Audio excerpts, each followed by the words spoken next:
Hi, everyone. Well, we are living in a very challenging time. The focus seems to be more on judgment than on encouragement to each other. And I want to just have a chat about it and see if we can come up with some strategies for making this a little bit different scenario. I just did another video recently on this whole idea of the pillars that hold our lives together, the things that are most important. And one of the ones that a very, very interesting writer called Nick Cave wrote about was that one is humility. And in a way, it's empathy, it's compassion, it's understanding that people are all in this journey, on this journey together. We've all got lots of challenges. We're all, as he said, broken, but we have got, some ways that we can, not be so judgmental and be more encouraging of each other.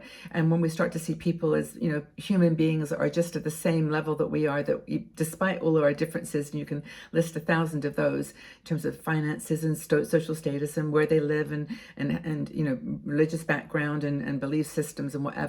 We all are fundamentally trying to make the most of this life and live, doing the things that we love. And that should be encouraged rather than denied. And I think that the more we can see the goodness in the effort that people are putting together to try to make their lives better and stronger, whatever they're doing, whether it's something that you agree with or you don't like or you can't understand, they have the right to do that. That's their life. It's their choice. We can sometimes, I think, especially with social media, be very quick to judge, to be able to use the anonymity of a screen, of not being looking someone actually in the eyes and saying things to them. I'm convinced that half the things that people say online, they would never say to someone in person, not just because it just would be, well, I don't know, it would be difficult because arguments would almost ensue if you were physically close. But, it just seems like, what's the point? So I think it's calming down that tone and narrating your feelings in a different way. Nurture more positive community around the world. Now, with 60andMe here, you guys, I think that you are the most understanding and sympathetic and, for the most part, 99% understanding of difference and accepting of difference and encouraging. You encourage each other. I watch it in the comments. I watch it in the responses to the videos, and I am so incredibly impressed. And it makes me feel wonderful, and that I can add to that movement towards less judgment and more, positivity, encouragement. So what's the impact of judgment? Well, of course, it just stifles everything. It leads to misunderstandings. If you are say that someone has a belief or a way of life or made a lifestyle choice that you don't like, that you don't agree with, just to be judgmental and say, that's ridiculous, or that's not for me, or that's awful, or whatever, that immediately creates a misunderstanding because you've just negated the whole person, the person that is that in that skin or that dress or whatever they're wearing or however they're being or talking. You've actually immediately got a misunderstanding about them because you don't know them. And I think that that's the secret, is to understanding that there's a core level that we can plug into, that we can say, this friendship or this relationship is worth more than whether that person is this religion or this party or that party. It's something bigger that we can connect on. And I think it erodes the fabric of our society and of our communities to actually be constantly judging each other and putting people in categories and boxes. And it just makes it impossible, if you're judging all the time, to have a meaningful conversation. You're always thinking of your next sentence rather than listening to what they're saying. And that's, it just sort of stifles growth of any kind. It prevents, you from trying new things that you may have never been, knowledgeable about, or that you might have resisted or been told in your childhood or whenever that that wasn't appropriate or whatever. You're missing opportunities to learn and to grow yourself. And most of all, you're preventing them from expressing themselves freely. And I just don't know any reason why we can't just, collectively decide that everybody can do what they want to do, as long as they're not hurting someone physically or I suppose emotionally. But, if they're just living their life and trying to, follow a set of values that maybe you're not familiar with, then I think that's, that's time for a shift in the whole thing. So how can you foster encouragement rather than always looking to be judgmental? Well, show genuine interest in other people. If you see someone doing something or saying something or reading something or saying something that you don't agree with or that you don't understand, talk about it. Listen. Listen between the lines. Don't just pick out the one statement or the one word or the one thing that makes you trigger. It's like, well, yeah, triggering is hard. Language is difficult. But show a genuine interest in other people, in their experiences, in their perspectives, how they've decided to live their lives. Active listening. It promotes understanding, and it promotes encouragement. Because you want to say, if someone says, I've got an idea, I'm going to do this and this and this, rather than just say, well, that's ridiculous. You don't have any skills in that, or how are you going to do that? Just say, wow, that's an interesting idea. You could do that and that. Hey, how about thinking about this way? What about if you did and rather than but? And I think that's a really cool active listening strategy, that you can reduce this impulse to judge by just sort of jumping in and saying, well, that's interesting. Tell me more. Even use that word interesting. That's interesting. I'm not sure I understand it, but perhaps you can tell me more. It encourages dialogue. Celebrate achievements. I mean, if you've managed to communicate with somebody in a way that was not judgmental, you were conscious of yourself, giving them space, giving them identity, giving them time, giving them say, that you then think, that was okay.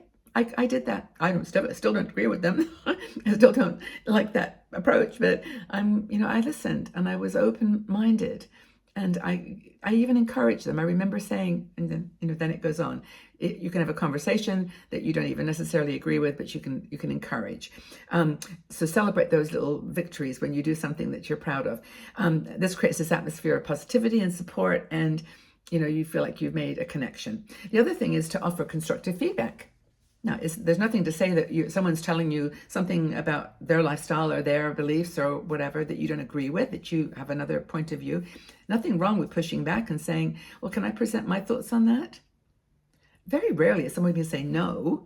I mean, they're going to say, okay, yeah, okay, I'll listen. And if you don't go to the extreme edges, you listen to this a lot on live shows where people, they start talking, and then the person that's running the live show will go way over here. And then of course, it pulls them to to the extreme, and you're back, then you're extremes again. Get closer.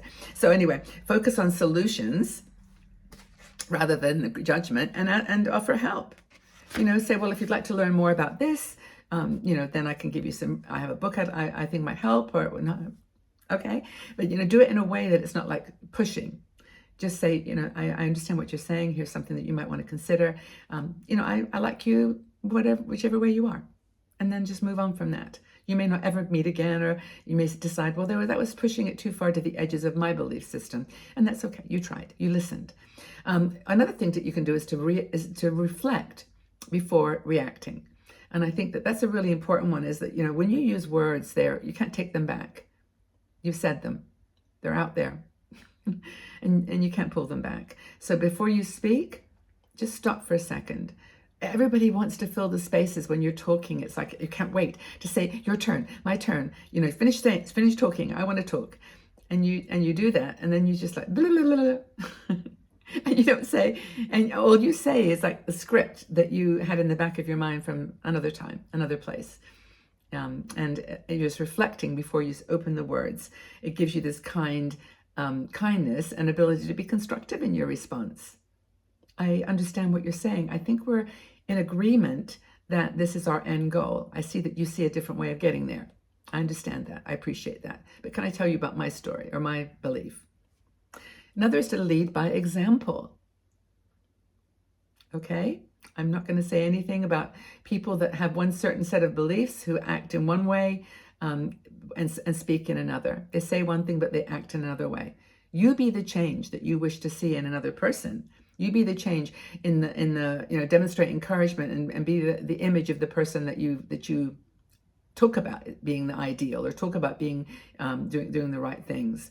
Seek community and media that's going to be balanced. I think that we're so inundated by extremist media. I'm with everybody on this that's talking about it. I get it. But, you either go to the edges and listen to both extremes, or you find the middle ground. For example, I go to France 24, France 24, which is a news channel which is based in Paris. They've got mostly English people speaking. They're in Spanish and French and Arabic. They do all kinds of channels, but they give you the news that's global. It's not biased. It's not.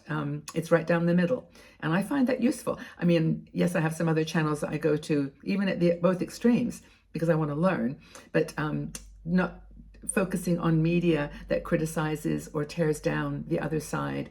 And I'm not just talking politics here, by the way. I'm talking about all kinds of channels that are, they're just judgmental, and they are critical, and they're what is it, rage media. I mean, it's like they make, and this is the problem, of course, we've got, is that rage media, people that pick on the negative, are the ones that get all the views, because there's something about the drama that attracts people. They want, because they like to pull it, like to pull in their own view into that extreme. It just, I don't know what it is about human beings. We're crazy, to be honest. I don't understand us.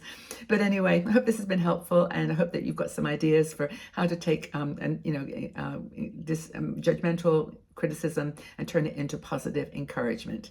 If you've got any ideas, leave them in the section below. Love to hear your feedback.